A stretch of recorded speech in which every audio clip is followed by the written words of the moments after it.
green, fertile and high-tech? What to expect in China's next 5-year plan? Gabriel Crossley, China correspondent, The Economist. The Communist Party's 15th 5-year plan since taking power in 1949 will be released at a meeting of the rubber-stamp parliament in March. It will set the tone for China's government from 2026 to 2030.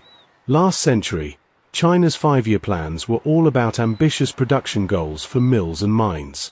These days, the plans are more vague, but they are still important. Officials at every level of government will use the plan to guide their actions. The plan's contents are still uncertain, notably how it will guide China through the tricky economic situation it finds itself in, which includes deflation, a property crisis, and flagging consumption. But some things are almost guaranteed to feature. One focus will be on breaking through what officials call technological strangleholds. Chinese firms are good at making high-tech kit, but they are still reliant on foreign know-how or suppliers for such things as semiconductors, aircraft engines, and industrial robots. Officials see this as a big vulnerability, so they are doubling down on technological self-reliance. To this end, the plan may lay out ambitious goals for everything from university science funding to industrial R&D spending and the integration of artificial intelligence into education.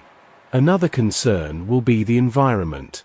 China has already committed itself to bringing its carbon emissions to a peak by 2030. But it may have already achieved that goal, with emissions projected to edge down in 2025, from a peak in 2024.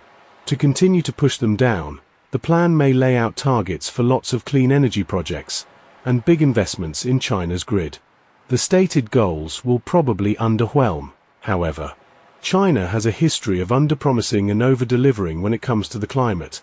A goal set in 2020 of installing 1,200 gigawatts of wind and solar power by 2030 was achieved in 2024. Perhaps the toughest challenge that the plan will tackle, however, will be the country's plummeting fertility rate. China's average number of births per woman has fallen to 1.1, far below the stable 2.1 replacement rate. Its total population has fallen for 3 years in a row.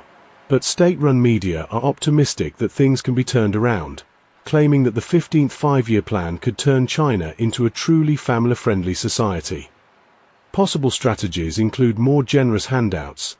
Parents already get 3,600 yuan a year for each child under the age of 3, and more nursery places. China's leaders will probably be satisfied if the population is not too much smaller by the end of the plan than at the beginning.